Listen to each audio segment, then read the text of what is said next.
Don't keep it all to yourself. Did you bring it just to flaunt it? You really are a piece of work.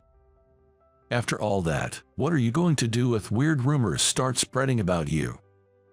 I could spill it to the tabloids, you know. Mike has always been the same, never changing. Wow, long time no see. How have you been? Wow, good to see you made it. Voices of classmates can be heard from all around. It's lively and festive, but it feels like the chatter of bystanders that has nothing to do with me. I'm John, 30 years old. Today, I came to a middle school reunion. It's been a while since there was any news of one, but it seems there was a call to gather now that we've hit the big 30. Or they might have been holding reunions yearly. Maybe I just wasn't invited. That's the feeling I have. The venue is a hotel in downtown New York. While I'm not keen on meeting classmates, part of me is curious about what kind of adults they've become. That's what I decided to come today, to put an end to that curiosity. Mike, a classmate from back then, was the organizer. The invitation came with his name on it. It was a thick card, the kind you'd think was for a wedding invitation. I saw him earlier at the reception, where he greeted me with a handshake and a friendly pat on the shoulder. Yet, his words told a different story. Got the invite, right? I sent it just to you. I'm connected with the others on social media, but you're a loner, aren't you? Not in touch with anyone. I didn't want you to get mad later for not being invited. I went through a lot of trouble, searching for your address. Even asking the teacher if there was an old roster. You should be grateful. Today's fun is all thanks to me. At that moment, I already regretted coming, but leaving would just make me seem like a sulking child, and that would be even worse. I nodded and gently patted his hand, still holding mine, as if to console him. And finally, I was free.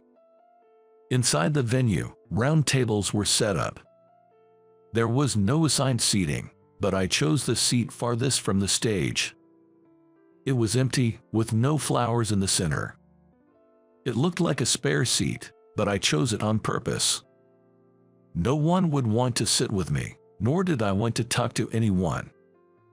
Even after I sat down, no one approached me. Yet, I could easily hear the excited conversations of those who were happy to see each other after a long time. Where do you live now? Those who ask are usually the ones who want to boast about their own place. They name drop famous apartments and bask in the envy before modestly saying, "It's not all great, there are many challenges." This is more common among the women. For men, it's overwhelmingly about money and work. They talk about investments and business ventures while laughing, saying, "The economy's tough every year, isn't it?" Those who are truly struggling wouldn't show up here. In the end, reunions are just a broadening contest, a showcase of life achievements. It's where those who want to show off gather. Those who were at the top of the social pyramid back then continue to make their status known. Otherwise, it's about those who climbed up from the lower ranks showing off their success stories. If you were really close and enjoyed school life together, you'd meet up without needing a reunion. Regardless of where you stood in the social hierarchy, there wouldn't be any need to one-up each other or sulk, just companionship. I just don't have such friends. I still regret that even now. Although I regret it, I also believe it's unnecessary to try to reconcile and befriend them at this point. As I watched people enjoy the buffet, these thoughts crossed my mind. After a while, Mike, the MC, took the stage to give his speech. He has always taken the lead, from group leader to class president, then club president, and finally student council president. He's done it all. That's why he's the organizer and manages contact information on social media. I don't feel the slightest bit of remorse for being excluded from that circle. I'd hate to still be under his control. The venue dimmed a bit, and the school building was projected on the screen. I bet he was all eager making this slideshow too. I felt like I could predict what was coming next. Images from our album would be displayed, causing laughter and cheers. Sports festivals, field days, school trips, group photos, individual photos. The screen would change along with an ever-ending narration. It must have been collected from everyone. There were many photos that seemed to be taken among friends. In every one of them, everyone looked happy. We spent our sensitive years from 13 to 15 together. If that continues even now, it can be said that the school organization provided good friends. But I was left out of that. I wasn't one to speak up in class, nor was I much for chatting with peers. Not that I blamed or avoided anyone. I might have been the kind of student who wouldn't be missed if absent. Mike was the one who made a point of noticing me. I wasn't good at sports. I dreaded physical education classes. Mike excelled in volleyball. So, when I made a mistake in PE class, volleyball, he'd deliberately click his tongue or hurl insults like "you're useless." Knowing I was bad at it, he'd purposely send a ball my way. After such failures, I would be blamed by my classmates, and it was even said that we lost the first game of the sports festival because of me. From then on, I became his target. When it was time to choose class representatives, Mike would always nominate me. Then someone else would nominate him, and I'd end up being the laughingstock with only his vote. There were days I had to walk around in just my socks because my indoor shoes went missing, and times when my gym clothes were found in the trash. I wasn't one to dress sloppily or neglect my assignments or homework. That made it all the more difficult to find a solution, and I felt increasingly cornered. The thought of going to school the next day terrified me, causing my heart to constrict and my body to shake. Eventually, I developed alopecia areata. My mom was the first to notice and asked what was happening at school. At first, I was too ashamed to say anything, but once I started, I couldn't stop. At that time, I had severe acne. It wouldn't heal with medication, and my dad insisted that stress was the cause and even talked to the teacher about it, but nothing improved. The teacher always had the upper hand than parents who only believed their child's words. As a teacher responsible for the students' lives at school every day, I ended up spending time in the nurse's office, attending classes sporadically.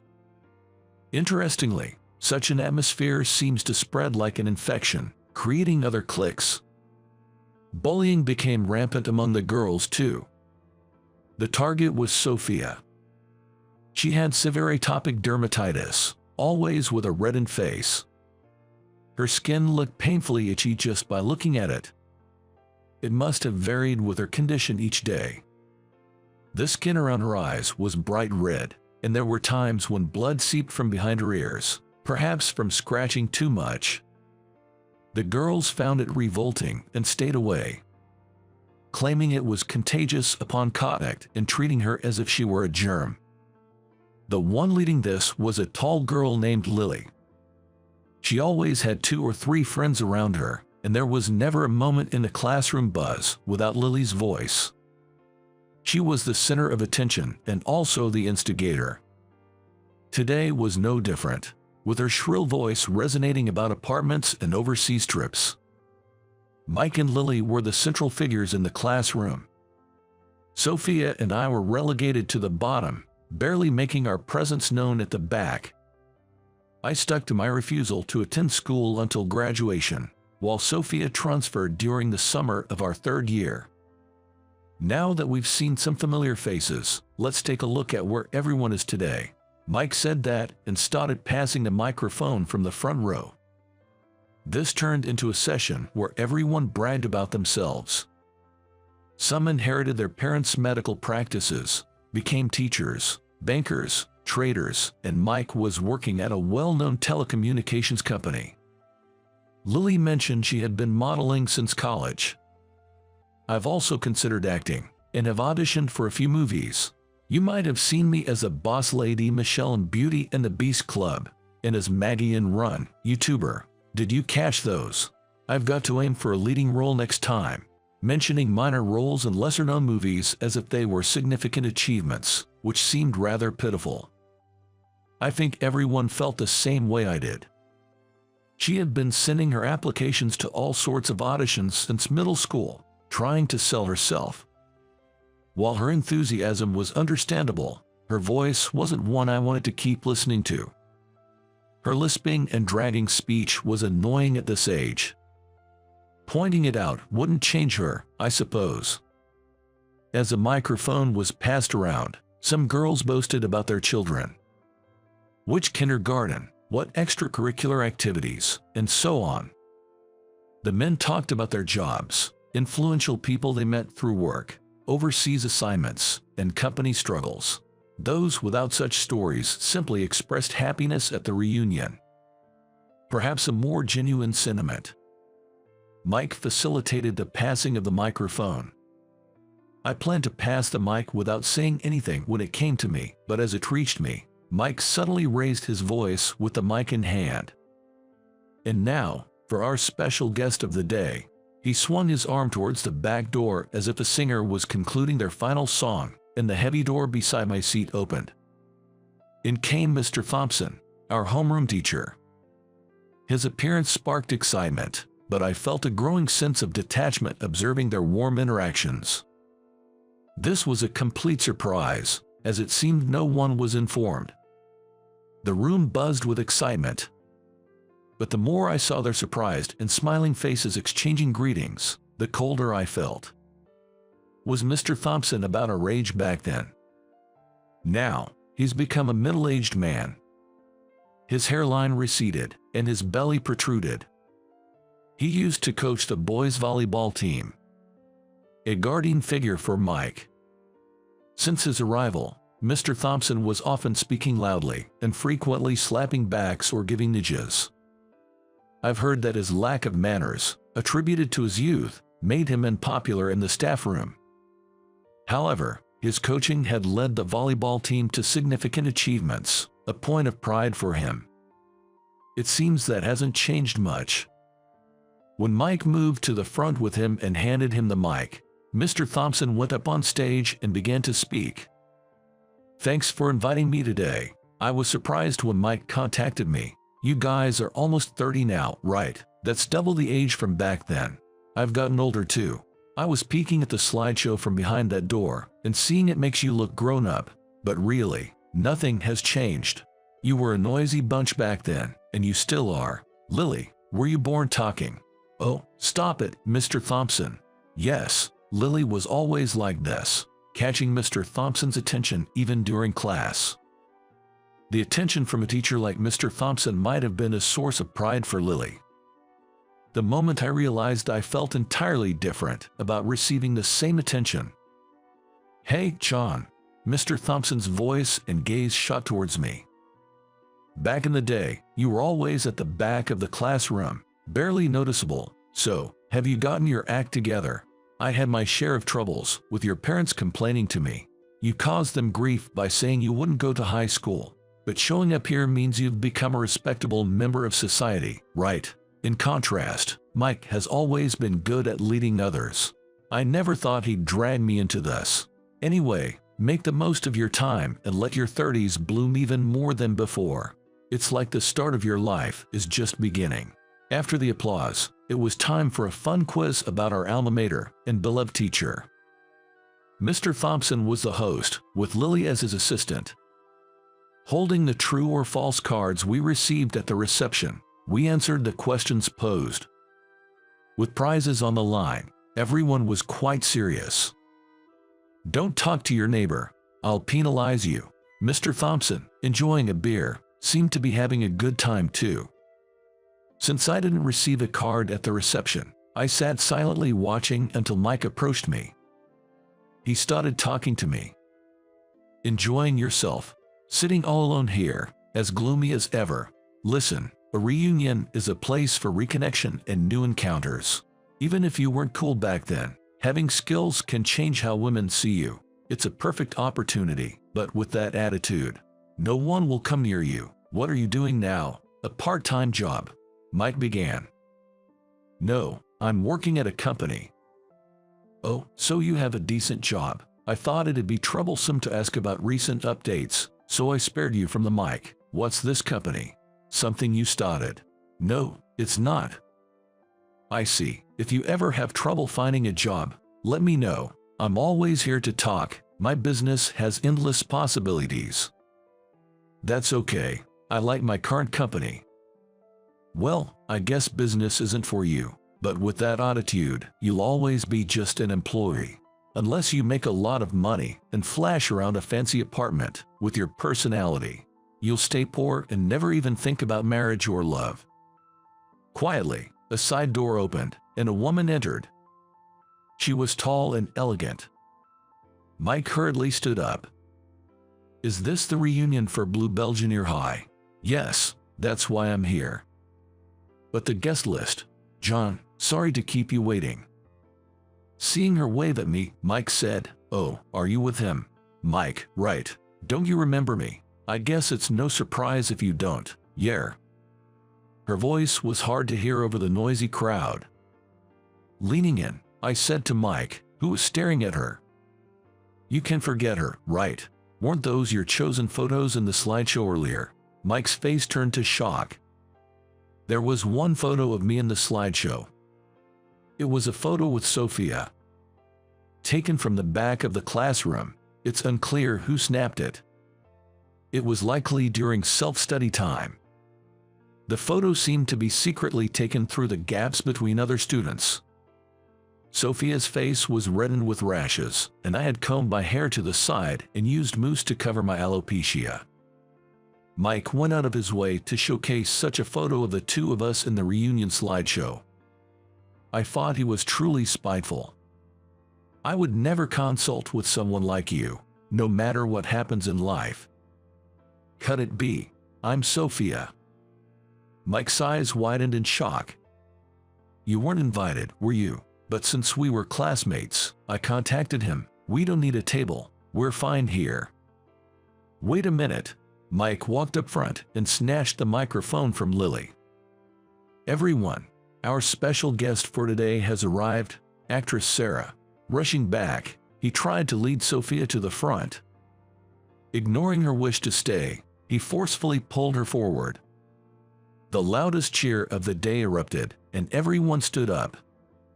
Probably no one realized that the Sophia they knew and actress Sarah were the same person. But the applause was for the actress's arrival. I didn't realize. I've seen all her movies, but I had no idea that Sarah was Sophia.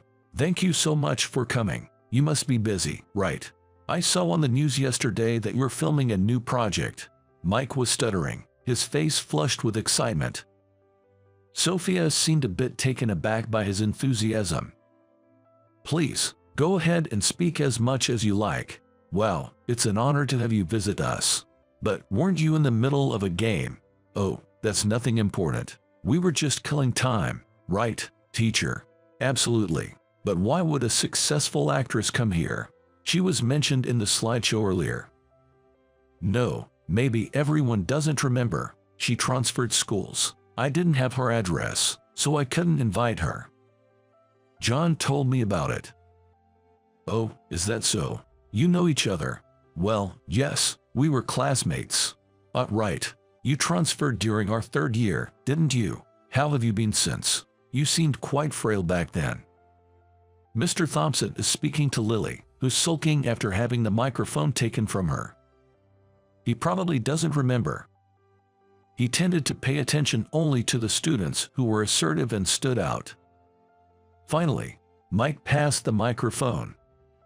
Sophia, dressed simply in a knit and skirt, stood out as more elegant than the overly dressed-up girls. She truly looked the part of a professional. Her skin and hair had a different glow. Hello, I'm Sophia. I'm now working as an actress under the name Sarah. I joined you today on a whim. I didn't expect many of you to remember me, but my middle school years were largely spent here. I've recently taken on a role as a school teacher and wanted to revisit the atmosphere of those days. I'd rather forget my own time here. With severe eczema and a miserable personal life, including my family's financial struggles and a poor relationship with my parents. I understand if you have a bad impression of me. I don't have many fond memories of school myself, but those times led to who I am today, so I don't want to erase them. I transferred schools due to my parents' circumstances and moved during the summer, so I couldn't say goodbye. It's been on my mind ever since. Thank you for everything back then, although it may be difficult to meet again. I look forward to your continued support. Applause and cheers followed her speech. Please continue without me. I'll just watch from the back. No, wait, everyone must have questions, right? As Mike hastily stopped her, the cheers grew louder. After setting up 2 chairs on the stage, he announced, "Let's have a Q&A session with our esteemed classmate, Sarah. Raise your hand if you have a question. Lily, bring her something to drink." People scrambled to move chairs and tables for a better view and to take pictures. Some are setting up side tables, others are recording. It's like a press conference or a talk show.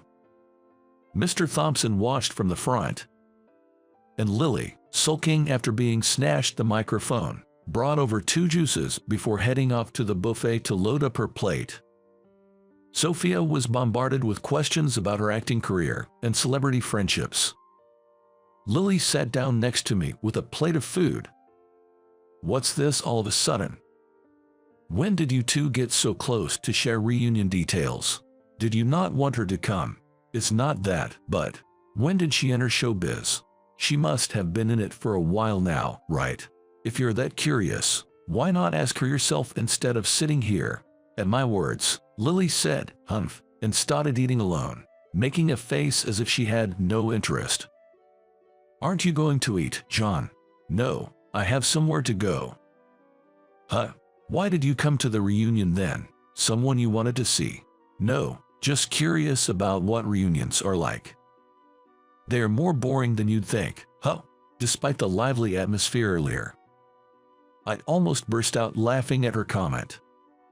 All they talk about is how hard it is to take out the trash from the 30th floor, or how their husbands' corporate dinners involve spouses too. It's all so domestic. It's not like they are just housewives. It's dull. And yet, the celebrity she aspired to be was right there, turning her back to eat in such a situation.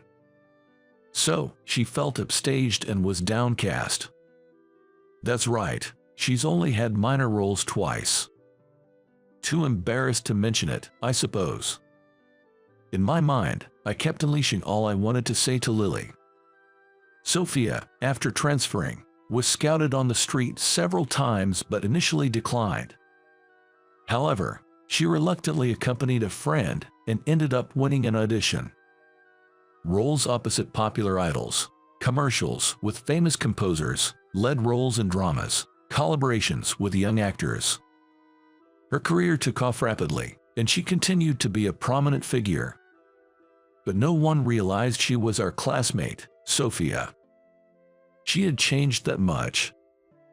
Hey, hasn't she had plastic surgery? That's why she looks so different. Lily, looking confident, turned to me, and I firmly responded, "Isn't that more about you? You came to school with a swollen nose at the start of a new term. Sophia still has a sharp nose." Before I finished speaking, Lily stood up with her plate in hand. Lily had nose surgery in middle school. It was obvious to everyone with her unnaturally swollen nose. She was supposed to transform during spring break, but the swelling didn't subside afterward. Unable to miss the new term, she attended school regardless. During spring break, she went to Mexico for aftercare, which became a topic of discussion in our class. And yet, she had the nerve to say such things to others. Had she forgotten about her own cosmetic procedures? I was astounded. "I'm sorry, but I have to go now. I'm running out of time. It was nice to see everyone. I wish I could have enjoyed my school days more, but it was mostly regrettable. However, seeing familiar faces today made me happy. I hope for your continued support." After Sophia concluded, she took a few commemorative photos and descended amidst applause. "Sorry for the wait. You must be hungry. Let's go," she said softly, with a chuckle. We stood up and left through the door together. Mike chased after us. "Where are you two going? You're in a hurry because you have plans, John. Why have you been in touch all this time? Why didn't you tell me? See you later. Enjoy the reunion," I said, leaving Mike fumbling for his business card in his jacket pocket as we entered the elevator. Through the closing doors, I saw Mike stamping his feet in frustration. Inside the elevator, Sophia smiled contentedly. Back then, Sophia suffered from her parents' neglect. Her home was a mess, with nothing to eat. Her father couldn't quit drinking, and her mother was overwhelmed by his debts. One day, her mother, claiming to have overnight work, never returned. "Let's sort out the debts and leave this house together," her mother used to say like a mantra, yet, despite this, she left Sophia behind. Living with her foul-mouthed, drunk father, Sophia's skin condition worsened. Yet no one would pay for her treatment. In the dead of winter, their gas was cut off, they couldn't bathe properly, and had to use an electric kettle for warmth. Unable to pay for school meals, her father told her not to eat. She reluctantly lied about her eczema, saying she couldn't eat the same menu as everyone else. Mr. Thompson didn't pay much attention. The school nurse invited her to eat in the infirmary, but she was too modest to go. During lunchtime, Sophia would disappear, and no one seemed to care. My father is a dermatologist. He's the one who treated my alopecia areata. At that time, I described a condition of Sophia's skin and asked if he could prescribe some medicine. My dad said he couldn't prescribe any medication without seeing the condition first. After some hesitation, I finally approached Sophia. I told her there would be no charge for the treatment. Perhaps that's why she finally agreed. Initially, Sophia was silent. She must have been worried about being exposed at school and now having to show her condition to a doctor as well. She probably didn't want to be questioned either. Indeed, my father was surprised to see Sophia's condition. It wasn't just the skin. Her dirty uniform and emaciated appearance made it clear this was no minor issue. He considered reporting it to Child Protective Services, but Sophia was against it. She wanted to wait for her mom and didn't want to go to a facility. For the time being, to avoid worsening the situation, we took Sophia in to stay with us. Seeing Sophia and me being ostracized at school, my parents couldn't remain indifferent. It was during the summer vacation of our third year in middle school. My mom was a hairdresser, and my sister was already working as an esthetician at that time. There was an apartment above the beauty salon where my sister lived, and she let us stay there. Sophia was taken to a clean room with air conditioning and couldn't stop crying in front of my mom and sister. Thanks to my father's treatment and a change of environment, her skin gradually improved. We contacted Sophia's father to let him know we wanted to focus on her treatment, but he showed no interest except to insist that we not ask for money. My mom tidied up and trimmed Sophia's hair, while my sister gave her some of her own clothes to wear. Sophia originally had cool-looking eyes, more beautiful than pretty. Seeing her skin gradually improve also gave me a sense of satisfaction. My father, the son of a surgeon, chose dermatology against opposition. My mother fulfilled her childhood dream of becoming a hairdresser. Because of such parents, I was never forced into a specific path. They said it was okay not to go to school if it was causing me stress to the point of losing my hair, so I stopped even going to the nurse's office around that time. There was talk of transferring schools, but I hated the idea of entering a new environment with my condition. I fell behind in my studies, but a tutor my dad arranged for came to our house. Sophia studied with me as well. On days off, My sister would take us to the library or movies, and sometimes we served as practice models for her aesthetic training. At the end of the summer, Sophia's mom returned from a resort. Even with me there, she deeply thanked my parents. She had come into some money and decided to leave her husband and start new with her daughter. Tired of a life pursued by debt and having prioritized earning over child rearing, she confessed to sacrificing Sophia and cried. Thanks to our help, she was able to settle her debts and make a fresh start. Sophia's mom found a job in a different district to avoid her ex-husband and rented a room there. Sophia had to change schools and moved away.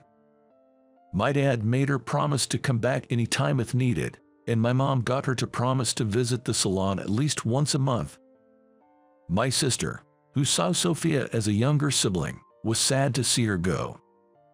After starting high school, Sophia was scouted on the street twice but declined due to her distrust of adults. However, a friend who was with her was keen, and they ended up applying for an audition together, which led to new opportunities. The friend who applied with her is now her manager. I didn't go to high school. Tired of school and classmates, my mom took me to the salon to do odd jobs. Sweeping after cuts, folding towels, handling the cash register. She probably wanted to avoid me shutting myself in. I'm grateful for that to this day, and working alongside my mom, I grew interested in beauty, which helped my condition improve. I enrolled in high school a year late because I needed a high school diploma to attend beauty school. Since I had a clear goal, I was able to move forward. I used to shampoo my mom and sister's hair, and even cut Sophia's hair. After working as a hairdresser for 5 years, I switched careers and now work as a beauty products distributor. I have no regrets about my current life. Until we got here, we always encouraged each other. During Sophia's debut, we were very careful to avoid scandals, but we still maintain a family-like relationship with her. My sister's aesthetic salon employs Sophia as an exclusive model, and through her introduction, both my dad and mom now have celebrity patients and clients. Looking back, it seems like a dream come true.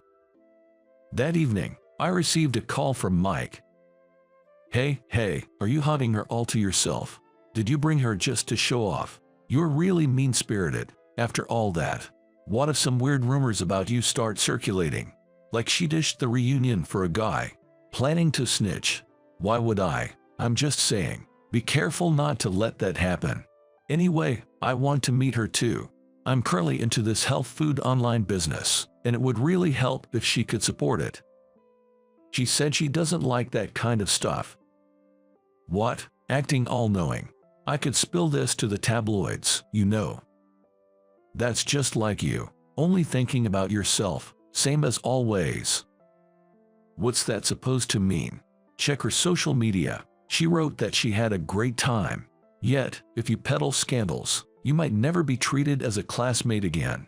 Considering our past, it's a miracle she even attended today. Mike fell silent, and I hung up. The movie Sophia is about to shoot is about a young female teacher set in a middle school.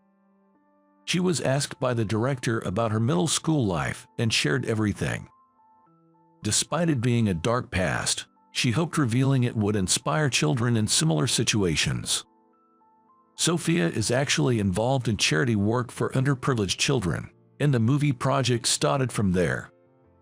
They decided to base the story on real events, even including a child actor modeled after Sophia as a student. While addressing discrimination based on appearance and environment, the movie is meant to be enjoyable and lighthearted. She said she wouldn't have accepted the role if it was too serious, as it would be too painful for her.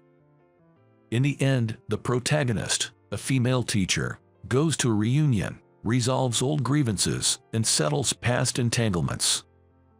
The idea of attending the reunion came up while preparing for the role, and she expressed her desire to go. Of course, it wasn't just for the role. Sophia also had a desire for revenge. By boldly revealing her miserable past and showing how she overcame it, she was saving herself. If anyone remembered the past, she didn't want to be remembered as she was. She never wanted others to expose how things used to be. I think the reunion, where she could reveal herself and show where she is now, was a good opportunity. Sophia's filming progressed smoothly, and before the movie's kickoff, she announced our engagement through social media. The post mentioned how meaningful this movie was to her, as it reflected her past self, supported by her fiancé and his family. I wasn't in the spotlight, but received many warm congratulations. The completed movie featured names that were clear nods to our past, with characters like the homeroom teacher Mr. Thompson, the class president Michael, who was good at handball, and the queen bee Libby. But no one could complain, because there wasn't a single lie. In interviews and stage greetings, Sophia consistently expressed her wish for everyone to enjoy their student life. Even after escaping a tough environment, the dark past lingers in one's heart. Both Sophia and I carry such scars, but we're saying it's time to stop dwelling on the past and harboring resentment. Never forgetting to be grateful to people, we'll focus solely on our future. Because building a better life is the only way to heal the wounds of the heart. Why did Dad ever support someone like you? You're completely useless, a total waste of space. You are fired as of today. Get out of the company now. I was suddenly called in and hit with this unreasonable notice of termination.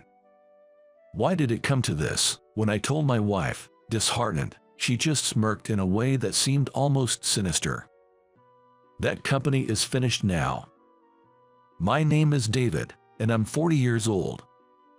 I had the fortune of working at a major publishing company. I lost my father when I was young, and my mother raised me on her own. Being poor, I loved reading books at the library, where I practically lived. Books introduced me to various worlds and took me on countless adventures. I've always aspired to be an author, to create such worlds myself. I tried to enter competitions as a student but never even came close. I lacked literary talent, and I couldn't afford the luxury of chasing a writer's dream. This was especially true after losing my mother in middle school. Living with relatives on a temporary basis until high school graduation, I felt out of place and spent as much time as possible at the library. Upon graduating from high school, I had to move out, which meant giving up on going to college and finding a job instead. I wanted a job related to books, even if I couldn't write novels. Perhaps I could support those who did. Job options for a high school graduate were limited. It was during this anxious job hunting phase that President Parker, the current president, reached out to me. We often met at the library, discussing books and sharing recommendations. One day, he said, "You are always here. Do you love books that much?" I've always loved books and even aspired to be a writer. Have you given up on being a writer? I hadn't given up the dream of being a writer, but I told President Parker about my family's poverty, my mother's death, living with relatives, and the necessity to find a job instead of going to college. If you must work instead of pursuing further studies, how about trying for an interview at my company? We normally look for college graduates, so it might be tough for a high school grad like you, but someone with your passion could make it. All I can offer is to make an interview slot available for you. What do you say? I'll do it. Please give me the opportunity. I jumped at the offer immediately. A chance to work at a major publishing house as a high school graduate was unthinkable. If this opportunity doesn't work out, I'm willing to do any kind of field work. I didn't want to waste this chance and approached the interview with full determination. That's how I joined a company, working as an editor for 25 years since I was 18. Now, I manage several popular authors, and although I feel sorry for my wife Sarah, I find my work fulfilling. Sarah's understanding of my job is something I'm grateful for, and it's her support that allows me to devote so much to my work. Though I wish I could spend more time with our 3-year-old son, Tyler. President Parker, who had been in poor health for some time, passed away. Losing President Parker, who had been like a father to me since the day he gave me a chance after our conversation in the library, was unbearable for me. Thanks to his guidance, both strict and kind, I, a high school graduate, was able to perform on par with college graduates as an editor and as a person. I owe my current position of handling many authors to President Parker. Among them, taking charge of the company's leading author and literary giant, Mr. Anderson, was a source of pride for me. Mr. Anderson was challenging to work with, leading many editors to be reassigned quickly. President Parker, my predecessor, had a relationship with him, and they used to call each other comrades rather than friends. When I was assigned Mr. Anderson, I felt recognized by President Parker, and it was an incredibly proud moment for me. Though I felt a huge void in my heart from losing President Parker, who I regarded as a father figure and to whom I owed so much, work still wouldn't wait for me. Do you think he'd want you to stop here? Pull yourself together. You won't do him any honor like this. Mr. Anderson also said the same and gave me a pat on the back. There are readers waiting for our authors' works, and the authors are working hard to meet those expectations. I can't afford to stand still. President Parker's passing has left more than just me in despair. His amiable nature had won him the love of many, and his sudden death has deeply affected not only the employees, but also many of our affiliated authors. During this time, Alex Parker took over as the new president. Alex, the only son of the previous president, and to me, he's like a younger brother, though we are years apart. Ever since President Parker took me under his wing, I've been invited to dine with the Parker family numerous times and have shared meals with Alex. President Parker used to say, broadening your horizons is crucial for an editor. Spend some time with my son too, and he would take us to various places to hang out. Alex, with his impeccable manners and charm, didn't seem like a typical heir, and he grew fond of me, calling me Big Brother. President Parker, Alex, and his wife were like a second family to me. After graduating from college, Alex spent a few years working in a different field under the guise of training to learn the basics of management.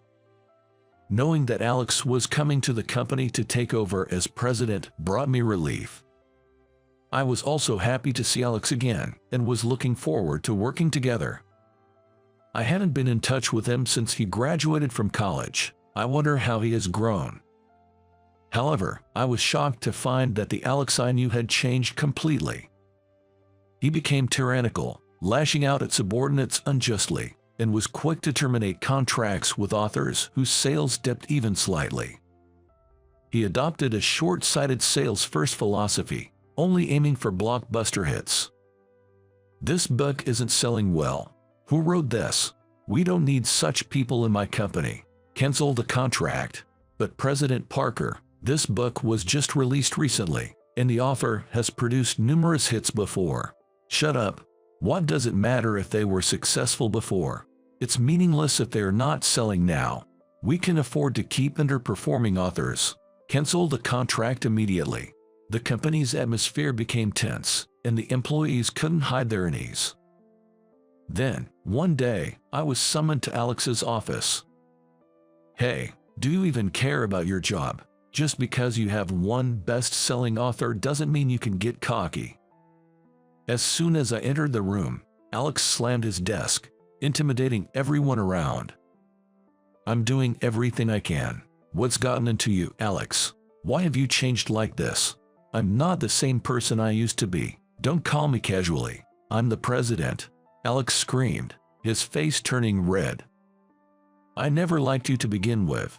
Just because my dad favored you, you think you can act like a big brother. That was never my intention. Look at this. The only author under your charge who's selling well is Mr. Anderson. What are the other authors doing? What's the point of having editors? Alex tossed the sales report at me as if discarding it. True, Mr. Anderson is a big seller, but that doesn't mean the others aren't selling. Every author has their fans, and that's why we've come this far. If they're not selling like Mr. Anderson, what kind of authors are they? Making dull stuff interesting is the editor's job. If the author's work is boring, it's up to you to tweak it and make it sellable. Weren't you an aspiring author? That would no longer make it the author's work. I was at a loss. Authors exist because of their fans. If we, as editors, start meddling too much, we'll leave the fans behind.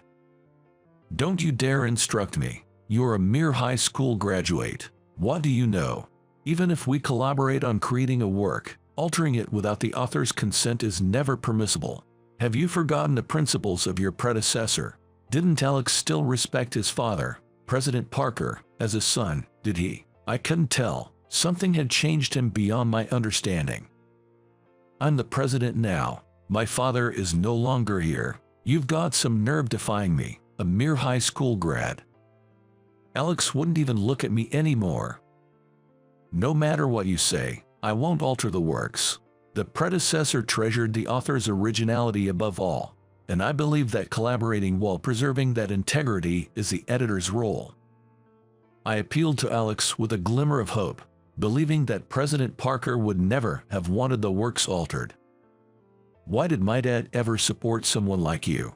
You're just incompetent trash, and you're fired as of today. Get out of the company now. I never expected to leave on such bad terms and was deeply disheartened. Was I too naive to think we could understand each other if we just talked? Dwelling on it won't change anything. Being fired is a fact that won't change no matter how much I think about it. I have a family to consider. I gathered my belongings and left the company. I'm home, Sarah. I'm sorry to spring this on you, but I have something to tell you. Welcome back. Oh my, you look pale. What happened? As soon as I got home, I confided everything to my wife. She listened intently to the end, comforted me, and made some coffee. Even in such times, my wife remained kind and understanding, and her gentleness felt more profound than ever, given my disappointment with Alex's transformation. Yet, curiously, my wife had a mischievous smile on her face. Het, that company is done for. David, you'll be busy again soon, so let's take it easy for a bit. Don't worry, everything will be fine, she said before leaving the room to make a phone call. A few days later, I received a call from Alex. Hey, David, what do you think you're doing? Is this some kind of revenge? This is why high school grads are incompetent. It seemed that the authors I was responsible for had initiated a collective boycott, causing significant disruptions to the company's operations. And the ringleader appeared to be Mr. Anderson, the literary giant I had been managing. Of course, I had no knowledge of this. My wife, sitting across from me, smiled triumphantly. Mr. Anderson, the company's flagship author, is a living legend whose works will be celebrated for centuries, thanks to his numerous awards, including the Nobel Prize. His influence among authors is immeasurable. With Mr. Anderson leading the charge, the uproar was significant, and the boycott quickly became a hot topic in the media. However, the boycott wasn't just due to Mr. Anderson's influence. The alterations Alex had instructed in the work were exposed to both the author and the readers after publication. Every author has their fans, and fans can tell when a work has been altered. I read your new work. You've changed your style quite a bit, haven't you? I preferred your previous style. In this era of social media, such direct feedback from readers can make authors suspicious. One by one, the alterations came to light, and the uninformed authors were furious, leading to a massive scandal for the company. Not only did the authors lose faith in Alex's company, but so did the readers, resulting in the company's bankruptcy and its eventual absorption by a larger entity. Alex was forced to resign, and all executives involved in the alterations were dismissed, left to fend for themselves. A few days after the scandal, I visited Mr. Anderson's home. Mr. Anderson, I can't thank you enough for everything. What are you talking about? Even without my intervention, that company would have collapsed sooner or later. I just added a bit of flair to the proceedings. More importantly, You're an exceptional editor who has always worked with the same passion for books as the authors themselves, regardless of our familial connection. Any company foolish enough to fire you is making a big mistake." And there's my father-in-law, Mr. Anderson, laughing heartily. "It's been 15 years since I joined the company, and 10 years since I became Mr. Anderson's handler. Even on that day, Mr. Anderson praised me just like this. 'David, how long has it been since you became my editor?' 'It's been 10 years. I've learned so much from you, Mr. Anderson.' 'Is that so? You've always been so humble. I have a serious proposal for you, and I won't force you, but please give it some thought." And that's how I was introduced to Mr. Anderson's daughter, my now wife, Sarah. He saw potential in me as a marriage partner based on my character and work ethic. Although we were only slightly acquainted from my visits to their home, a 5-year courtship followed, leading to our marriage. On the day I was fired, the person my wife was calling was none other than Mr. Anderson. She had been consulting with her father about the company's internal affairs, which I had shared with her, and Mr. Anderson had been concerned about the company's future ever since the predecessor's passing. As a result, the company's disregard for its authors became public, and Alex was forced to resign, leading to the company's bankruptcy.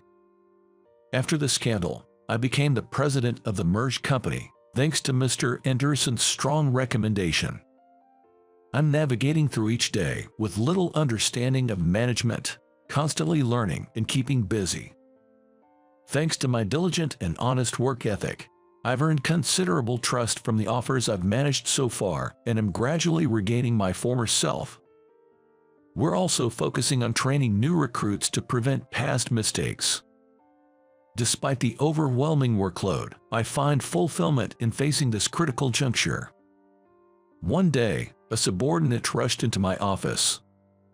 "President Johnson, among the job applicants, it seems Alex was among those scheduled for an interview in a few days." "Alex, huh? All right, I'll talk to him." "Really? After everything he did? Are you sure?" "It's okay. He's actually the son of the former president, Mr. Parker, and was raised almost like a brother by him. There must have been some reason for that incident. I'll go and have a proper talk with him, and I'll take responsibility for his actions." Despite the criticism and my employees' apprehension, I decided to conduct a one-on-one interview with Alex. I was concerned about Alex and wanted to have a proper conversation with him.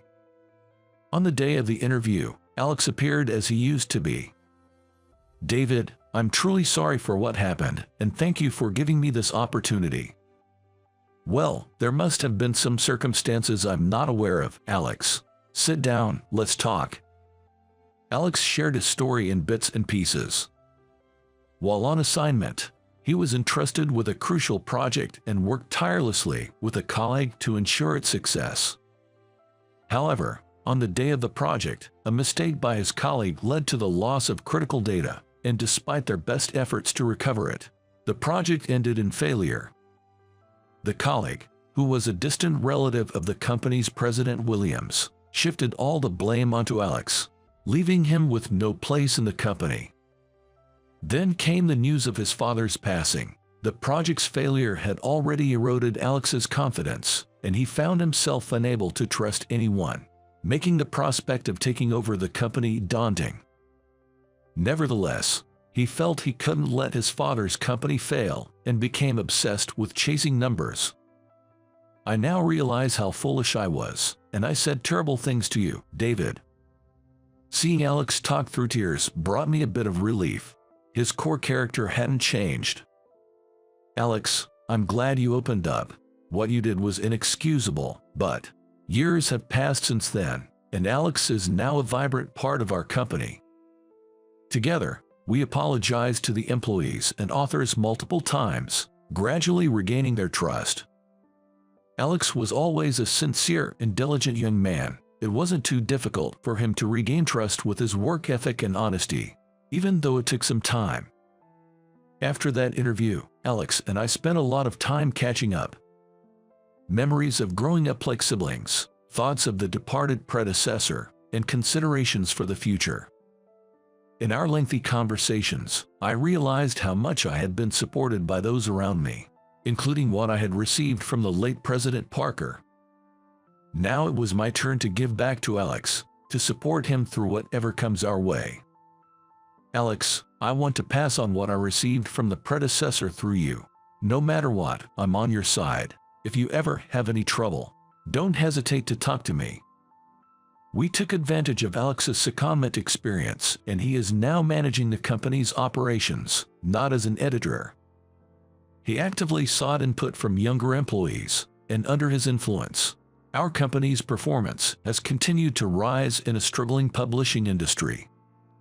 This success is something neither the predecessor nor I could have achieved alone. It's thanks to the fresh perspective Alex brought to the company. Our performance has significantly improved since Alex joined us. It's not just my achievement. The groundwork was laid by you and Dad, which made this possible. Now, without a father, Alex and I support each other like real brothers, running the company together. At first, people said I was too kind-hearted for putting up with someone like that, and it seemed like Alex was severely scolded by Mr. Anderson as well. You can regain the trust you've lost, no matter how long it takes. Remember, your actions don't just affect you, but also David, who took you in. I'm watching. Mr. Anderson said with a strict yet kind gaze. These years have been full of various events, but they've also been a time when I truly felt blessed by the people around me. My parents, who raised me with all their might despite being poor, and President Parker, who took me in and raised me after my parents passed away. And even after becoming independent, I met my mentor Mr. Anderson and was able to be with Sarah, who has always been devotedly supportive. I've been supported by the employees and authors, which helped me get this far. Alex certainly made an unforgivable mistake, but would he have erred in such a way if it weren't for his experiences at the assignment location? However, it's also true that he was able to grow from that incident. Yet, that incident also led to growth and was a turning point for the company. We might have lost trust once, but now we continue to lead in the publishing industry. Am I doing enough to repay President Parker? Recently, thanks to Alex's enthusiastic work, I've been able to spend more time with my family at home. David, you've worked hard enough. Now it's my turn to step up. Are you sure? Don't overdo it. Oh dear, if you worry that much, it seems like you don't trust Alex, does it? But Alex has got this now, let's go. Right, don't worry, I'll call if anything happens. The team you've built is capable. Time for some family service. Today, we're off on a family vacation, thanks to Alex and the team who made sure I could take some time off. All right, I'm leaving things in your hands for a while. See you soon. Living honestly and with integrity has brought me this far. Grasping my family's hands, I cherished the blessings in my life. In a lavishly extravagant venue, rows of beautifully arranged tables adorned the space. Among them, one table seemed isolated, almost like an afterthought, where a nameplate bearing my name was placed. It was a joyous celebration for my respected brother. I had come to intimately share in his happiness. There was no reason for me to be treated like an outsider, secluded at a distance. A regular employee with a low education sits at the back, she whispered in a low voice, her laughter echoing as if she found great joy in the statement. Just as I was about to raise my voice in protest, a gentleman approached me. Could you be, by any chance, Mr. Smith? Yes, that's me, but who might you be? A gentleman with impeccable manners. He was a well-known investor in the industry. Graciously, he thanked me, attributing his success to my efforts. At your service, sir. It's all thanks to you. Upon the gentleman's words, one man started to clap. This applause gradually spread to others, and before I knew it, the surrounding people were looking at me with eyes filled with respect. My name is Henry, 43 years old. I have been working in an IT company for many years. My brother, James, who has watched over me since high school and into my career, has become the pride of my life as a successful entrepreneur and chairman of a major corporation owning multiple companies. When I was in middle school, our parents died suddenly in an accident.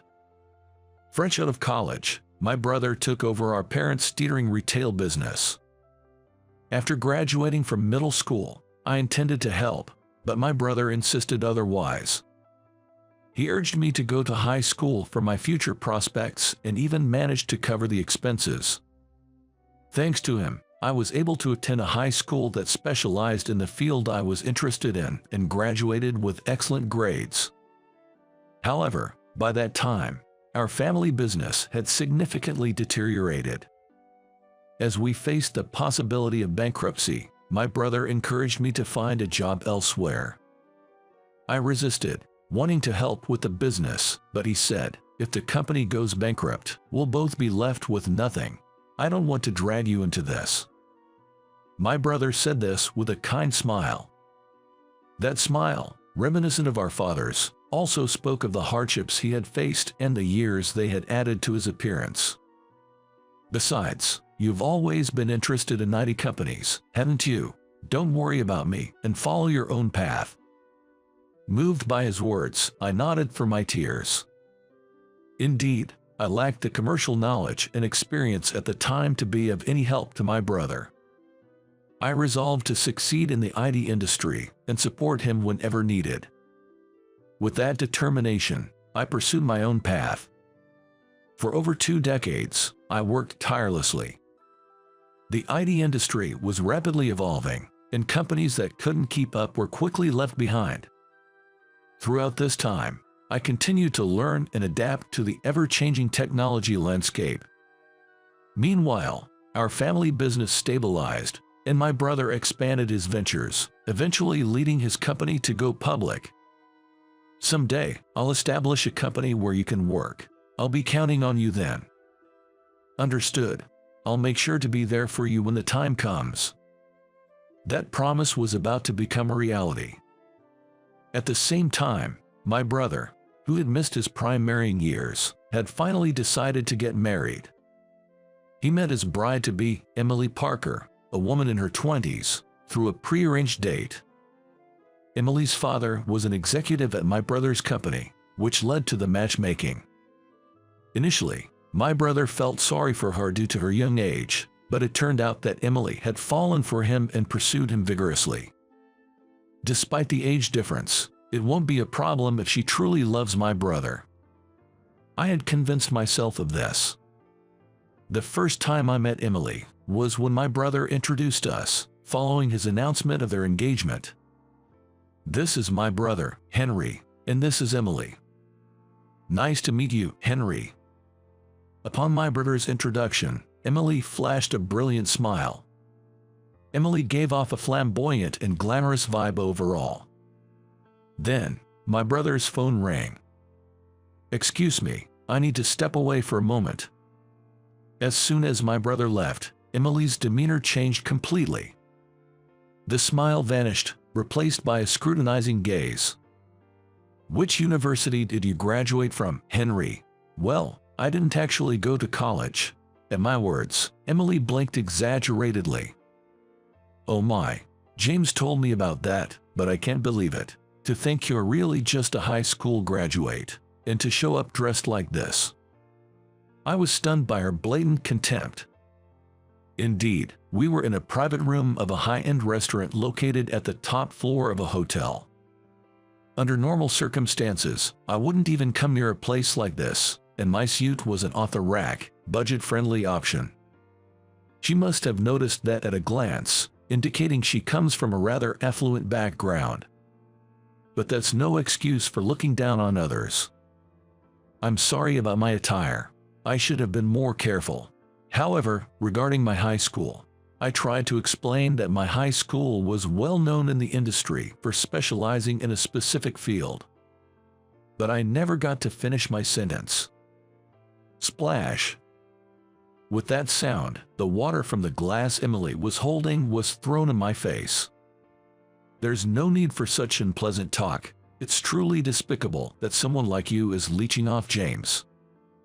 Emily's gaze was ice cold and filled with disdain. I'm sorry, I'm back. What happened here? Seeing me drenched, my brother hurriedly took out a handkerchief and wiped my face. It's nothing. I just spilled some water, that's all. Does spilling water usually result in this? I assured my brother it was nothing and stood up.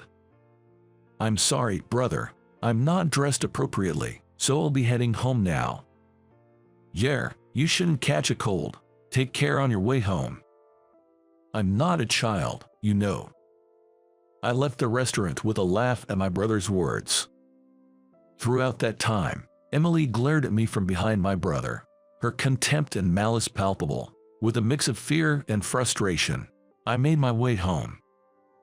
Days passed without another encounter with Emily, and the day of my brother's wedding arrived. This time, to avoid embarrassing my brother, I had a suit custom made. The ceremony was to be held in a luxurious chapel of a renowned hotel. Holding the invitation, I approached the reception. 2 dazzlingly dressed women stood at the reception desk. As I handed over my invitation, they checked the name and began to giggle. Was there something funny about my appearance? It was my first time with a custom suit, so I wasn't sure, but I'd be embarrassed if it was inappropriate for the occasion.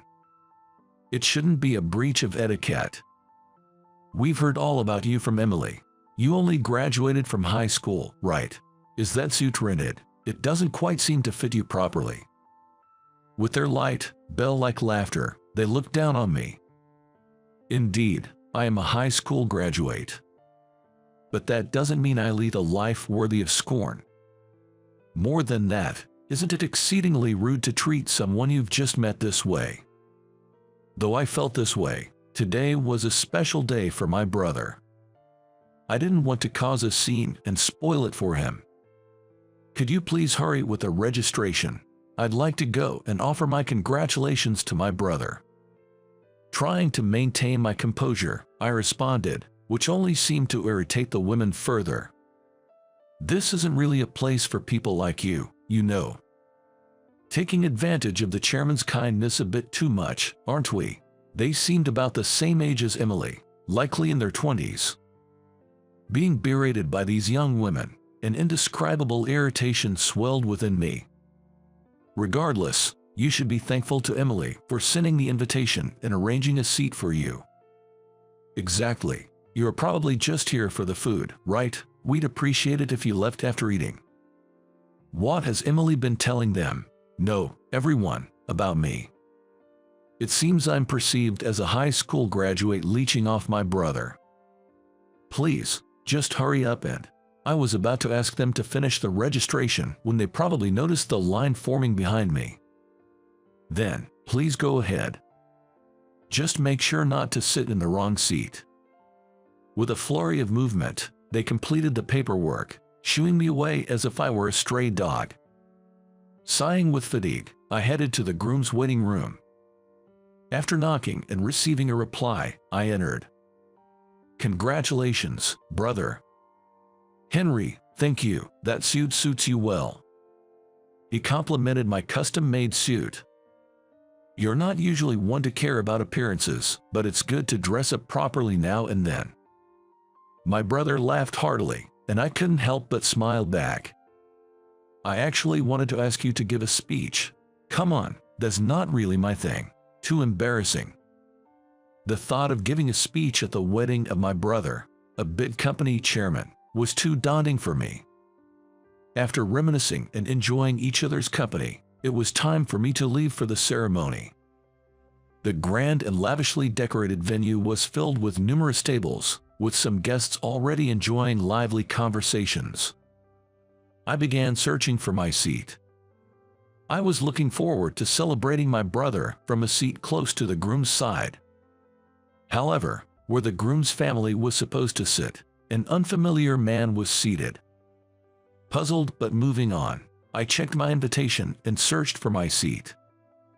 And there, amidst the celebratory gathering, was a table set apart, standing alone. It was clearly placed in isolation, and on it was a nameplate with my name. Despite checking multiple times, my name was indeed listed there. Isn't this a bit too harsh? I can ignore the disdain directed at me. It's not worth worrying about. But what is this? A joyous celebration for my respected brother. I came here to witness his happiness up close. There's no reason for me to be treated like an outsider, hidden away at a distance. I consider myself a patient person, but this was too much to bear. Then, a familiar, mocking voice came from behind. "Oh, you actually showed up. How presumptuous of you." Her high-pitched laughter was grating. "Emily, what is the meaning of this? A regular employee with a low education sits at the back." She whispered in a low voice, her laughter booming as if she found great joy in the situation. Noticing her voice, a few people turned their gaze toward us. I knew I shouldn't cause a scene. Yet, I couldn't let this go. Just as I was about to raise my voice in anger, I noticed a gentleman approaching. "Could you be Henry Smith, by any chance?" I nodded in response to the gentleman's inquiry. "Yes, that's me, but who might you be?" It's only natural that you wouldn't know me. However, I am indebted to you." What is he talking about? I was puzzled and a bit panicked when I heard that the gentleman was Kenneth, a well-known investor. "Mr. Smith, the technology you've developed over the years at your IT company is remarkable. I was hospitalized for a long time, preparing myself for the worst." The gentleman standing before me, though elderly, exuded an aura of refinement and dignity with his upright posture and polished demeanor. He looked well and healthy. It was the cutting-edge program and system you developed and provided for a medical device, regardless of profit, that saved me. I was taken aback, my eyes wide in surprise. "It's all thanks to you." I hurriedly tried to correct the gentleman. "Please stop, I was just helping a friend." At the time, a friend who worked at a medical equipment manufacturer approached me for advice. They were developing a device that could save many lives, but they were struggling with the programming. They wondered if there was anything I could do to help. Impressed by my friend's innovative ideas, I helped with the development of this groundbreaking device. All I did was create a system and program to ensure the device worked smoothly. It wasn't me who saved this gentleman. It was my friend.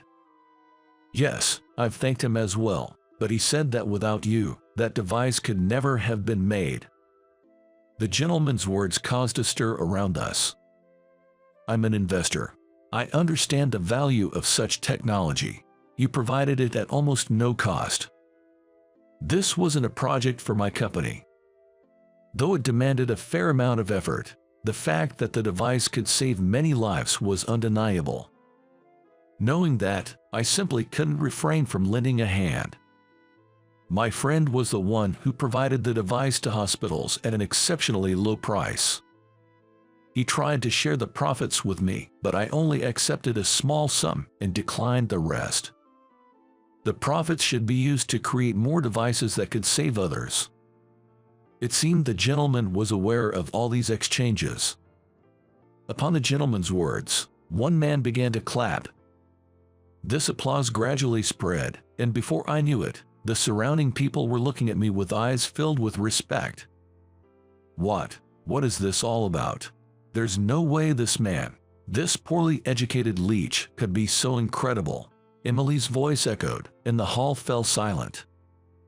Most people looked at her in disbelief.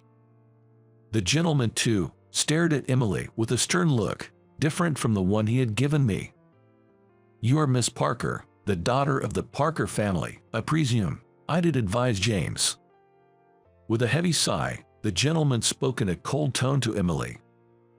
"That's right, I'm the bride, I'm far above him in status." "Status, you say, that you are superior to Henry?" "Of course, I am the eldest daughter of the Parker family. No matter how prestigious your family may be, it doesn't make you superior. Miss, what have you achieved? Emily was at a loss for words at the gentleman's question. Given her age, just out of college, she likely had no work experience. There couldn't be any achievements to speak of. As Emily trembled with humiliation, some men, drawn by the commotion, approached. Leading them was the man who had been seated at the groom's side. The men following him might belong to his faction. "What's going on with our daughter?" came a low voice, barely concealing irritation. So it was Emily's father, Nathan, all along.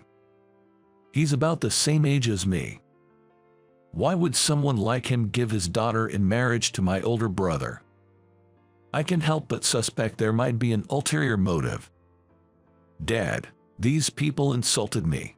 At his daughter's outcry, Nathan turned his gaze toward us. "To raise your voice, even though you're a well-known investor. What is the problem?" Nathan blatantly ignored me, addressing the gentleman instead, who frowned in response. "I merely came to express my gratitude to him. It was your daughter who started insulting him and causing a scene." The gentleman pointed out that Emily was the one being rude. "And you are? You're James's younger brother, aren't you? Surprising to see you show your face at the wedding. Quite bold, aren't you? There's no reason for you to disrespect me like this. I am his family. It's only natural for me to be here to celebrate." I finally let out what I had been holding back. "Yes, I am the brother's sibling, his only family. I have no reason to be criticized by others for attending the wedding." Just as Nathan was about to say something more, my brother entered the hall with a brisk step. "What's all this commotion? Did you come to greet my brother?" Though he was smiling, I, who know my brother well, could tell it was a gesture he made when angry. "James, this person was awful. Just because he's your brother. He was terrible to me. Be quiet for a moment." My brother's quiet words carried a strong, irrefutable command. Emily, who seemed about to cling to my brother in fear, froze in place. "I'm aware of the various schemes you've been plotting." My brother spoke coldly, staring at Nathan and his entourage. "I thought this might be a good opportunity to cleanse the company of its corruption." Nathan and his group's faces contorted at my brother's chuckle. They must have known what they were guilty of. "What are you accusing me of?" Recognizing the bluster in Nathan's flustered tone, my brother silently summoned a man. The man approached from behind Nathan with an unfazed expression. His entourage watched with incredulous faces. And to my surprise, I recognized the man's face. He was an old childhood friend who had joined my brother's company about 10 years ago to help us out. Surprised that he and I seemed at odds since he joined. "Actually, he's a friend. Your actions have been completely transparent to us." While my brother smiled broadly, Nathan and his group began to tremble. "What on earth is going on?" Emily, too, looked bewilderedly at her father. "I gathered you here under the pretext of a wedding reception. The company you were managing is currently being inspected by the tax authorities, in place of the employees here. If you do that, it will damage the company. This implies Nathan has something to hide. Indeed, an inspection of a large corporation like my brother's could lead to a scandal and potentially crash the stock prices." But my brother spoke firmly. "So what? We've faced and overcome adversity and crises many times, thanks to the cooperation of trustworthy employees." And then he delivered a chilling statement. "That's why we don't need someone we can't trust like you." That was the final blow. Following my brother's command, the police entered the hall, handed Nathan a warrant, and took him away. Watching this, Emily collapsed in tears. My brother, paying her no mind, walked over to me. "I'm sorry you had to go through this. It must have been tough." Responding to my brother's kind words, I simply smiled back. "What are you talking about? As long as you believe in me, that's all that matters." Amidst our conversation, A shrill cry cut through the air. It's so unfair. I just love James, that's all. You were wronged, and I apologize for that. However, what your father did is unforgivable. But what about the company? If Dad gets arrested, it'll be a disaster. That was something I was prepared for. Emily was speechless at her brother's calm reaction and despaired at his attitude when he stopped making eye contact. At that moment, the gentleman spoke to my brother. Indeed, your company might face tough times, but I believe in your future success and would like to invest in it. My brother and the gentleman shook hands with smiles on their faces. Meanwhile, Emily was sobbing, exclaiming how unbelievable and terrible this all was. Emily had been harsh to me. Honestly, I disliked her. However, I couldn't bear the thought of Emily and her mother suffering due to Nathan's crimes. Brother, may I have a moment? What is it, Henry? I was thinking about Emily. Could we possibly offer her a position at your company? Emily, having just graduated from college, had no job experience. Working in a top-tier company would be a significant challenge for her. Given her pride, she might even disdain menial tasks. Yet, she must work. For her remaining mother and for herself. Despite the unpleasant things Emily had said to me, her love for my brother was genuine, and I didn't want to abandon her. You really are something. All right, let's do that. Emily, tears still streaming down her face, silently nodded in agreement. Following the exposure of Nathan's corruption, my brother's company did suffer a temporary setback, but it was fundamentally strong. With the dedication of its employees and investment from the renowned investor, the company has fully recovered its vitality.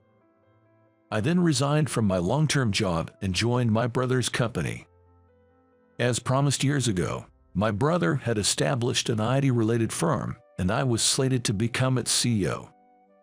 Though new to a leadership role, I was determined to use my experience and knowledge to guide and mentor the younger generation. Years have passed since then. My brother and I were visiting our parents' graves. Much time has flowed since we lost our parents. Now, at last, the two of us are working together in a company passed down from our parents. We vowed at their graves to continue growing the company, supporting each other as brothers. And in the gentle sunlight, we walk side by side under the dappled shade, heading down a bright path together. Ladies and gentlemen, thank you for gathering here today for the wedding of Alex and Emily. I am overjoyed that the wedding of our beloved daughter is being held in this manner. As the speech began unexpectedly, all eyes in the venue turned to Brian, the father of the bride. I noticed the perplexed expressions of my brother Alex and his fiancée Emily, which concerned me. Could it be that an unplanned speech had just started? While worrying about this, I listened attentively to Brian's words. Then, Brian uttered something shocking. However, there is one concern I have. It's about Alex's brother. As a company executive and a city council member, I will be related to him too, but I am uneasy about the fact that he only finished middle school. It is a disgrace to our family. Brian's words enveloped the room in a heavy silence. Feeling humiliated that I was being demeaned and frustrated that Alex and Emily's wedding was being ruined, I wanted to drag Brian away from the microphone. However, my brother acted before I could. Alex took the microphone from Brian and said in disbelief, "Don't you know who my brother is? It's a big problem if you, a city council member, don't even know that. My name is Michael. In my 30s, I work for an IT company. When I mention the name of my company, people often get surprised and mistakenly think I am talented, but that's not the case at all. My father used to work for a major company, but after being laid off due to economic downturns, he succumbed to alcohol. From then on, our family life changed drastically. We sold our spacious house and moved into a small apartment, leading to a poor lifestyle.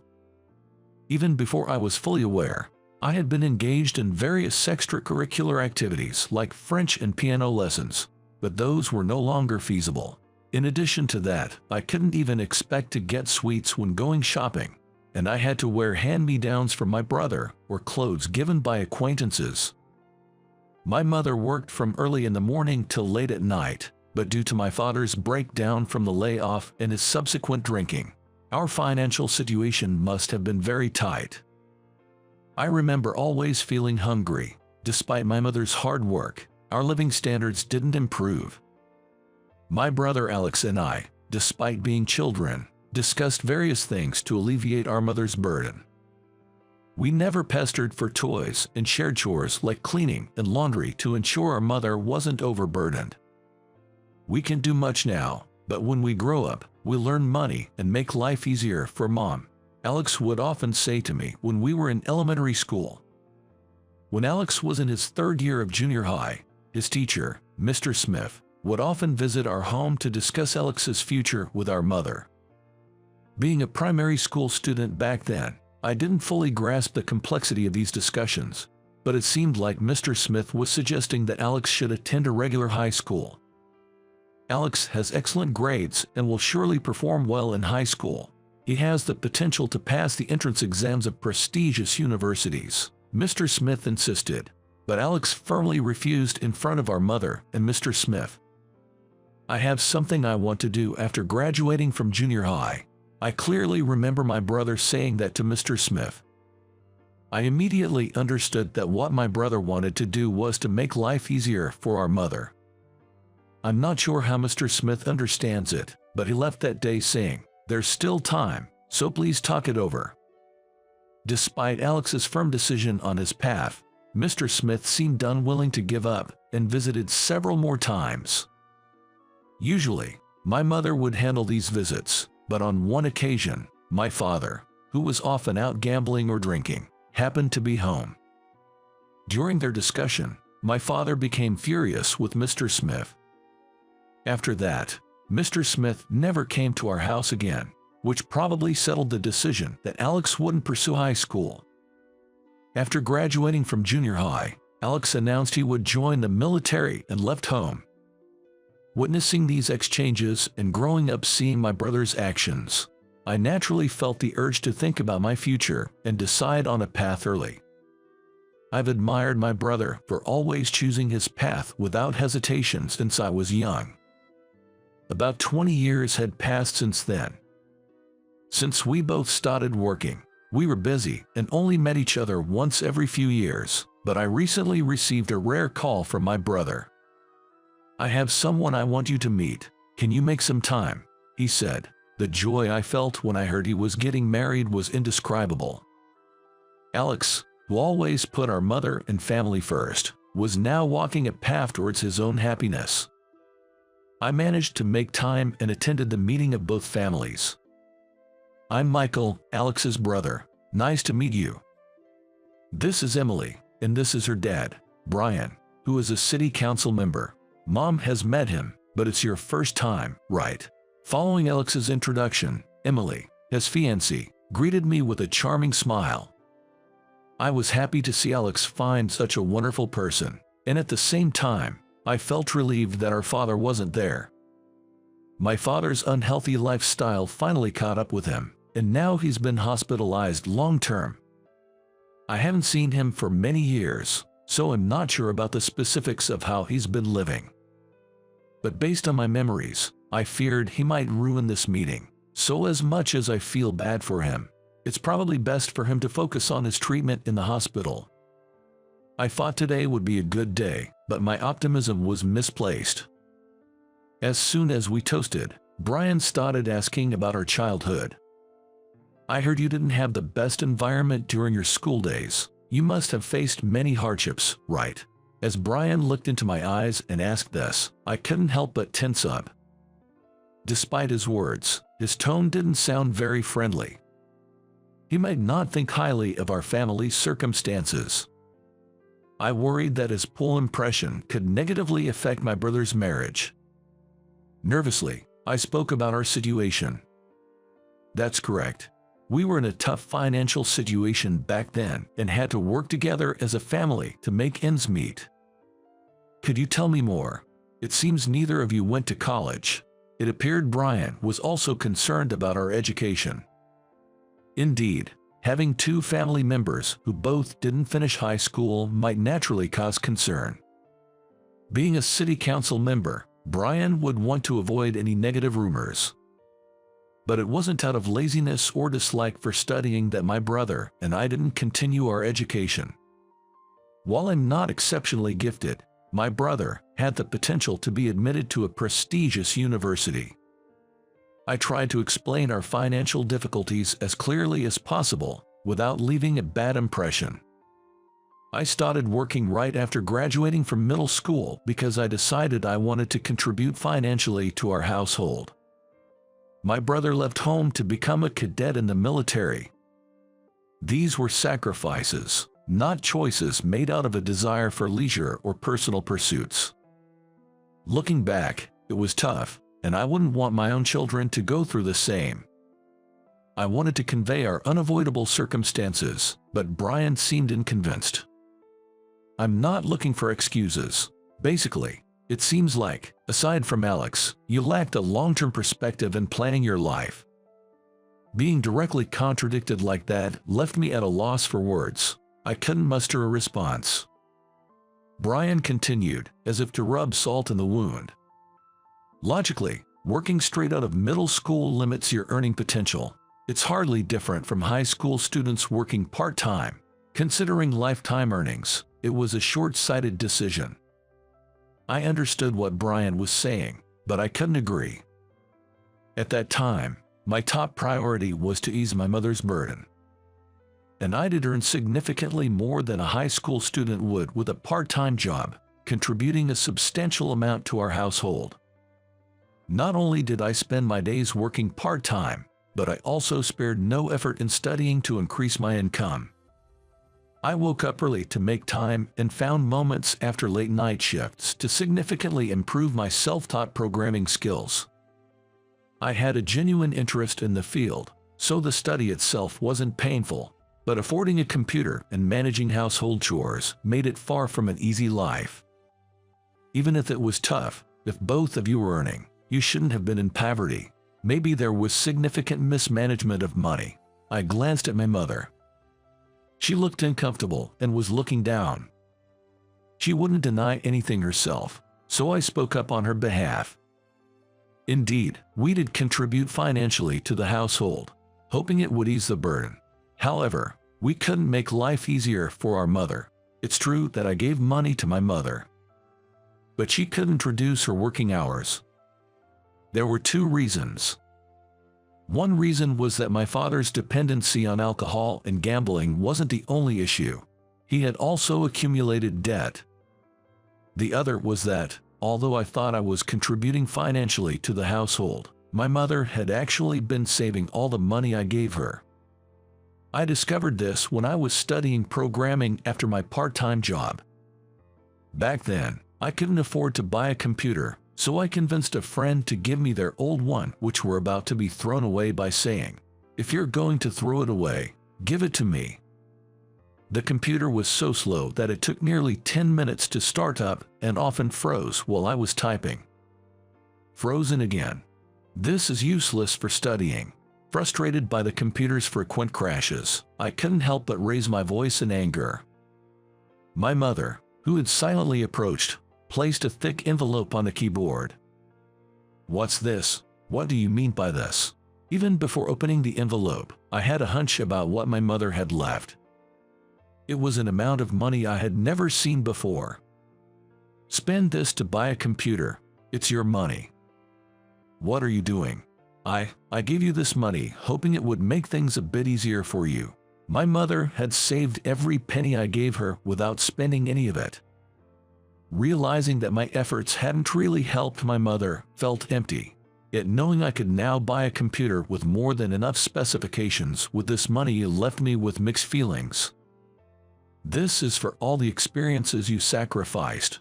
I'm not happy when you do such things," my mother said with a smile. Emily, who had been listening to my story, was attentively following along, occasionally sniffling. I had never told my brother this story, so he looked solemn, saying, "I had no idea such things had happened." But Brian seemed unsettled, as if something didn't sit right with him. "I'm concerned about the lack of proper communication within the household. Emily, are you and Alex able to talk things out properly?" Questioned by Brian. Emily showed a reaction as if to say she was taken aback by the rudeness. "Dad, that's quite rude. Michael has been enduring hardships and making efforts, and there are no issues between Alex and me." After being sharply rebuked by Emily, Brian, with a sour expression, stood up. "The dinner seems to be spoiled for me now, so I'll excuse myself. Goodbye." Ignoring Emily's attempt to stop him with a "wait a minute," Brian left the private room. "I'm sorry. My father is stubborn and impolite, and I apologize for any discomfort he may have caused." Neither my mother nor I contradicted Emily's words, but the dinner ended in an awkward atmosphere. I wondered what would happen next after the meeting, but Alex and Emily's relationship continued to go well, and the wedding date was set without any issues. Today is the long-awaited wedding of Alex and Emily. The ceremony was movingly conducted with blessings from the attendees, and we moved to the reception venue. Sitting at the same table as my mother and watching Alex and Emily beside me, I felt tears welling up seeing the happy couple. As the toast was made and the venue enveloped in a warm atmosphere, Brian stood at the microphone stand and began to speak. "Ladies and gentlemen, thank you for gathering here today for the wedding of Alex and Emily. I am overjoyed that the wedding of our beloved daughter is being held in this manner." As the speech began, all eyes in the venue turned to Brian. The perplexed expressions on Alex and Emily's faces concerned me. Could it be that an unplanned speech had just started? While worried, I listened to Brian's words. Then, Brian uttered something shocking. "However, there is one concern I have. It's about Alex's brother. As a company executive and a city council member, I will be related to him too, but I am uneasy about the fact that he only finished middle school. It is a disgrace to our family. Was he drunk?" His face flushed and his speech slightly slurred. Brian's words cast a heavy silence over the venue. It's unthinkable to say such a thing on his daughter's special day. Feeling humiliated and frustrated that Alex and Emily's wedding was being ruined, I wanted to drag Brian away from the microphone. But Alex acted before I could. Alex took the microphone from Brian and said in disbelief, "Don't you know who my brother is? It's a big problem with you, a city council member, don't even know that." "Hey, Alex, what are you talking about? Your brother is just a hopeless middle school graduate. He's a burden to society," Brian ranted. After calming Brian down, Alex addressed the attendees from the microphone. "I don't want any misunderstandings among our honored guests, so let me take this moment to clarify. Michael is a brother I'm proud of. There's no such thing as a burden to society, but please allow me to share how much my brother has contributed to society." I wished he wouldn't go on, but everyone in the venue was listening to Alex's words. I couldn't do anything but silently listen. Alex began to speak highly of my current endeavors to save face for me. Our town is currently advancing a smart city project. A smart city is a community development aimed at using cutting-edge technologies like ICT to enhance efficiency and create a more livable society. The project is moving forward in coordination with national and regional officials, including city council members. As it turns out, I was selected as one of the engineers capable of transforming society. Having worked in system development in the IT department of a major company, my achievements and skills have been recognized. My current company values my abilities regardless of my educational background, and I've been supported by many people to get where I am today, so I've never thought of myself as anything special. However, my brother praised me, lifting me up as someone who contributes to making our society a better place to live. However, it seems Brian was not aware of my brother's contributions. So as a city council member, I ask for your support, my brother said before returning to his seat. From the audience, there were envious glances towards me, accompanied by murmurs of, "Is he really doing his job as a city council member?" Embarrassed, Brian's face turned red as he quietly returned to his seat. Feeling self-conscious under everyone's gaze, I excused myself to the restroom, greeting people along the way. As if looking for me, Brian and I bumped into each other as I was leaving the restroom and heading back to the venue. Seeing me, Brian gave a wry smile. "I can't believe a middle school graduate like you is involved in our city's project. If someone like you is involved, this project might end up failing." Just as I was utterly astounded by his continued sarcasm, a voice echoed down the corridor, exclaiming, "Dad." Turning around, I saw Emily, looking stern as she was about to go change her dress. "Are you still saying such things? How much do you intend to hurt people? If you're going to talk like that, you might as well go home." Emily was visibly upset, and in her emotional state, she pushed past a stunned Brian. The venue staff tried to calm her down, but she left saying, "I don't care about Dad anymore." Leaving a shell-shocked Brian behind, I returned to my seat. Apart from Brian's unexpected speech, the ceremony went smoothly. Members of the military, colleagues of my brother, attended despite their busy schedules, and their energetic and humorous performances were a highlight. A speech by Emily's best friend, representing the Friends, conveyed Emily's wonderful personality, moving me to tears. As the ceremony neared its end, it was time for Emily's speech. Receiving the microphone from the staff, Emily looked over the venue and expressed her gratitude. "I'm truly grateful to everyone who took the time to join us today. I'm deeply touched to celebrate this special moment with all of you." Turning to my brother, she continued her heartfelt thanks.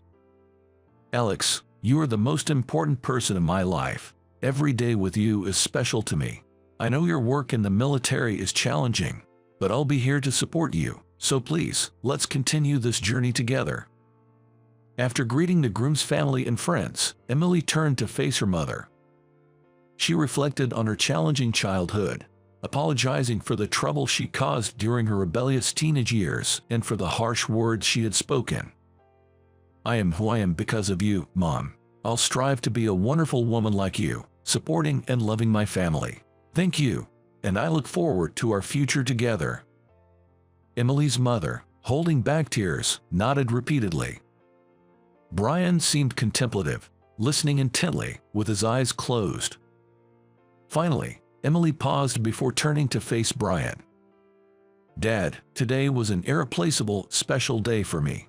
Yet, you spoke words that could easily hurt others, and I was deeply disappointed in you." The venue fell silent at Emily's unexpected rebuke. Brian, not anticipating to be criticized, looked pale as he faced Emily. As the entire venue watched in anticipation, wondering what would happen next, Emily bit her lip and said, "But." Then, with tears streaming down her face and her voice trembling, she spoke. "I fought about cutting ties, but you're still my only father. I apologize to everyone, especially Michael, for the discomfort caused. Please forgive my father. Dad, please, no more shameful actions. Stay the proud father you once were." Brian nodded repeatedly at Emily's words. Then, looking towards me and making eye contact, he deeply apologized.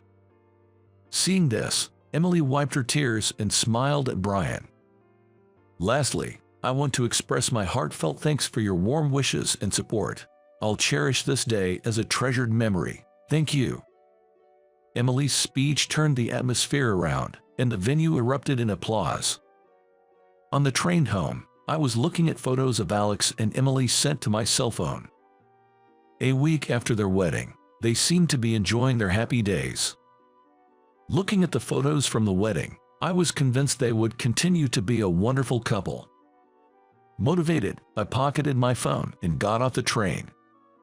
Today's meeting will determine the direction of the project I'm working on. It's crucial to get some of our proposals accepted for the project to succeed. Taking a deep breath, I headed to the meeting venue. This Smart City initiative is in its final stages. The meeting was attended by city council members, executives from major companies, government officials, and the superintendent of education, among other distinguished members. The meeting progressed amid a tense atmosphere. When the facilitator asked for an explanation about our company's role, I took the microphone. By utilizing AI and big data, we can address the city's traffic issues and extend people's healthy life expectancy.